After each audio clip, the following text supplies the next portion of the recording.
ਸੁਬਾਹ ਸ਼ਾਮ ਜਿਹੜੇ ਗੋਗੀ ਦਾ ਵਿਰਦ ਕਰਦੇ ਸੀਗੇ ਕਿ ਗੋਗੀ ਜਿਹੜੀ ਆ ਬੁਸ਼ਰਾ ਬੀਬੀ ਦੀ ਫਰੰਟਮੈਨ ਆ, ਗੋਗੀ ਇਮਰਾਨ ਖਾਨ ਦੀ ਫਰੰਟਮੈਨ ਆ, ਉਹ ਨੌਕਰੀਆਂ ਵੇਚਦੀ ਆ।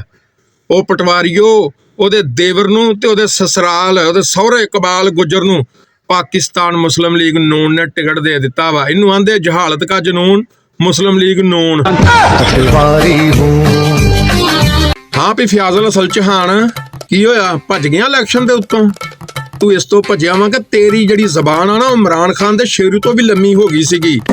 ਤੂੰ ਇਮਰਾਨ ਖਾਨ ਦੇ ਉੱਤੇ ਛੜਪ ਕਰਨ ਲੱਗ ਪਿਆ। ਹਾਂ ਕਾਕਾ, ਇਹ ਇਮਰਾਨ ਖਾਨ ਹੀ ਸੀਗਾ ਜਿਹਨੇ ਤੈਨੂੰ 2 ਵਾਰੀ MP ਵੀ ਬਣਵਾ ਦਿੱਤਾ ਤੇ ਵਜ਼ਾਰਤਾਂ ਵੀ ਦਿੱਤੀਆਂ, ਤੇ ਤੂੰ ਆਪਣੇ ਹੀ ਮਾਲਕਾਂ ਨੂੰ ਪੈ ਗਿਆ। ਚੱਲ ਮੇਰਾ ਬੱਚਾ, ਹੁਣ ਉੱਥੇ ਕਿਤੇ ਛੱਲੀਆਂ ਕਿਤੇ ਸੁੱਕੀਆਂ ਰੋਟੀਆਂ ਵੇਚ ਜਾ ਕੇ।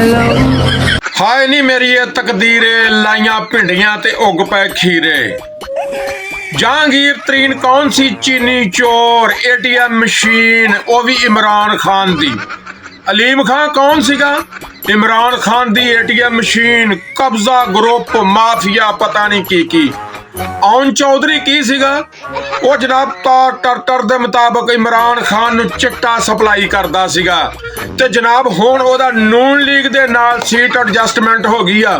ਪਟਵਾਰੀਓ, ਜੇ ਤੁਸੀਂ ਹੁਣ ਇਹਨਾਂ ਤਿੰਨਾਂ ਨੂੰ ਵੋਟ ਨਾ ਦਿੱਤਾ ਤੇ ਮੀਆਂ ਸਾਹਿਬ ਨੇ ਤੁਹਾਡੀ ਬੰਦ ਕਰ ਦੇਣੀ ਆ ਬਿਰਿਆਨੀ। ਆਹੋ।